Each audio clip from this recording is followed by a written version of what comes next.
Assalamualaikum warahmatullahi wabarakatuh. Salam dan salihah. Hari ini kita akan belajar tentang pluralitas. Semoga dengan mempelajari pluralitas dapat meningkatkan ketakwaan kita pada Allah Subhanahu wa taala. Namun sebelumnya, kita awali dulu dengan baca basmalah bersama-sama. Bismillahirrahmanirrahim.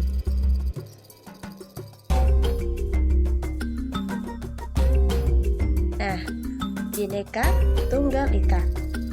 Ini adalah semboyan bangsa Indonesia yang tertera pada lambang negara Indonesia. Apa artinya?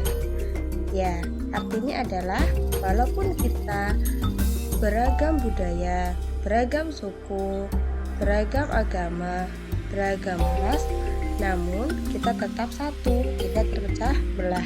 Karena negara kita adalah negara kesatuan. Nah, kemudian pluralitas itu apa? Nah, pluralitas dapat diartikan sebagai kemajemukan. Kira-kira apa sih penyebab pluralisme di Indonesia? Ternyata pluralitas di Indonesia disebabkan oleh beberapa hal. Yang pertama adalah kondisi geografis. Kondisi geografis Indonesia adalah negara kepulauan.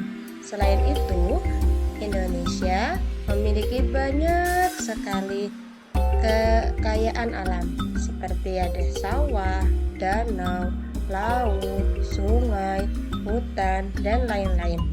Hal ini membuat Indonesia memiliki pluralitas yang cukup tinggi. Selain kondisi geografis, ternyata letak geografis juga mempengaruhi pluralitas di Indonesia. Indonesia terletak di antara dua benua, yaitu benua Australia dan benua Asia. Selain itu, Indonesia juga diapit oleh dua samudra, yaitu Samudra Hindia dan Samudra Pasifik. Dengan adanya kondisi tersebut, Indonesia memiliki pluralitas yang cukup tinggi pula. Yang ketiga adalah adanya perbedaan iklim, atau di sini yang dimaksud adalah perbedaan cuaca. Indonesia berada di iklim tropis karena Indonesia berada pada garis khatulistiwa, dilewati oleh garis khatulistiwa, sehingga iklim Indonesia adalah iklim tropis. Namun, perbedaan cuaca, perbedaan kondisi alamnya itu akan mempengaruhi pluralitas di Indonesia. Lalu apa sih wujud pluralisme di Indonesia? Yang pertama adalah agama, yang kedua budaya, yang ketiga ras dan suku, yang keempat adalah pekerjaan. Nah, agama. Saat ini Indonesia mengakui 6 agama, yaitu agama Islam, agama Katolik, agama Kristen, agama Konghucu, Buddha, dan Hindu. Kita hidup di Indonesia harus saling berdampingan antara umat satu dengan umat lainnya. Seperti firman Allah dalam surat Al-Kafirun ayat ke-6. Lakum dinukum waliyadin. Yang artinya adalah untukmu agamamu dan untukkulah agamaku.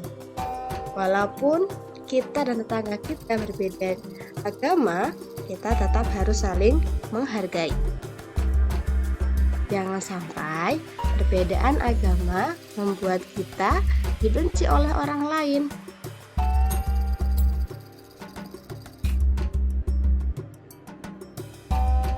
Wujud pluralisme yang kedua adalah perbedaan budaya.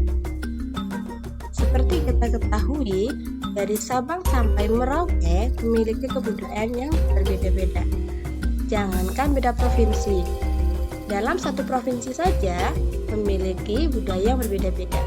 Misalnya dari makanan khas antara Cilacap dengan Purwokerto, antara Cilacap dengan Semarang, pasti akan ada perbedaan. Ini adalah salah satu kekayaan pluralitas di Indonesia.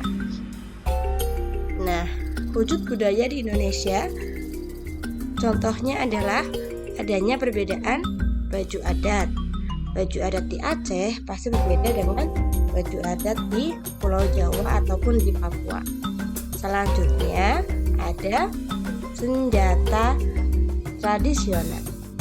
Selanjutnya adalah tari tradisional, alat musik tradisional di Indonesia, bahasa,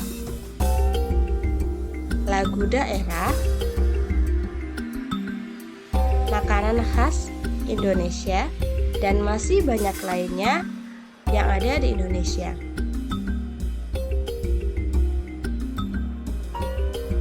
Kemudian, wujud pluralisme di Indonesia lainnya adalah adanya perbedaan suku dan ras.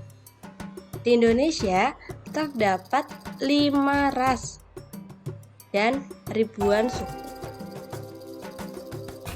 Ras yang pertama adalah ras Melanesia. Ras ini merupakan ras yang pertama kali ada di Indonesia. Ras Melanesia ini merupakan nenek moyang dari warga atau masyarakat di Kepulauan Aru. Ciri-cirinya adalah memiliki kulit yang hitam, rambut keriting, badan kekar, bibir tebal, dan masih banyak ciri-ciri lainnya. Ras yang selanjutnya adalah ras Bedouin. Ras ini memiliki ciri-ciri berkulit sawo matang, berperawakan kecil, rambut berombak, hidung sedang, dan masih banyak ciri lainnya. Selanjutnya adalah ras Melayu tua atau disebut juga dengan Proto Melayu. Ciri-cirinya adalah memiliki kulit sawo matang, bermuka bulat, memiliki rambut ikal atau lurus. Yang selanjutnya adalah Melayu muda. Ciri-cirinya hampir sama dengan Melayu tua. Bedanya adalah kalau Melayu tua membawa kebudayaan animisme dan dinamisme. Sedangkan untuk Melayu muda tidak membawa kepercayaan animisme dan dinamisme. Ras yang kelima adalah ras lainnya. Maksudnya apa? Selain keempat ras tersebut, masih ada ras yang ada di Indonesia.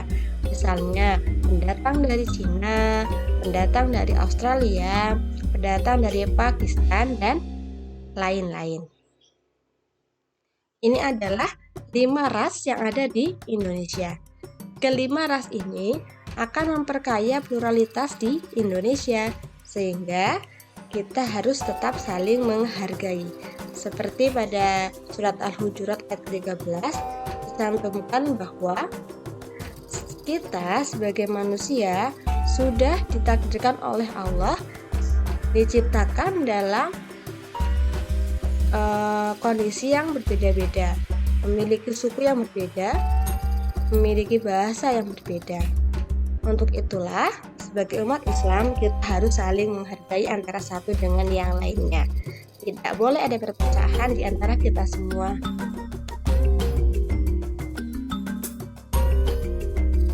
Suku bangsa di Indonesia itu memiliki banyak sekali suku bangsa.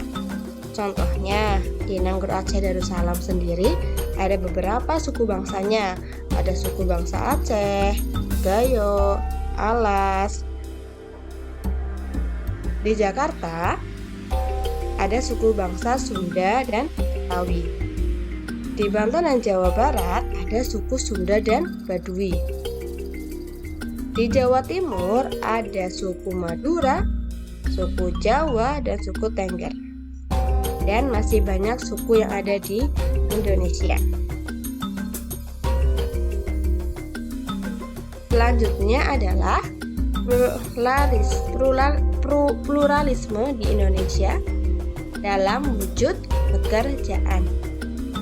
Seperti kita ketahui, mungkin ayah kalian antara satu dengan yang lainnya memiliki pekerjaan yang berbeda-beda. Ini akan memperkaya pluralitas yang ada di Indonesia. Ada yang jadi dokter misalnya, ada yang orang tuanya jadi guru, ada yang jadi programmer, ada yang jadi polisi, ada yang jadi engineering, ada yang menjadi wirausahawan, atau pekerjaan lainnya yang halal. Nah, itulah pembelajaran kita pada hari ini berkaitan dengan pluralitas di Indonesia. Sebagai umat Islam dan warga Indonesia, pastinya kita harus saling menghargai perbedaan yang ada di Indonesia. Kemajemukan ini jangan dijadikan sebagai pemicu perpecahan, tapi jadikan perbedaan sebagai pemicu untuk bersatu. Sekian dari Bu Erin. Assalamualaikum warahmatullahi wabarakatuh.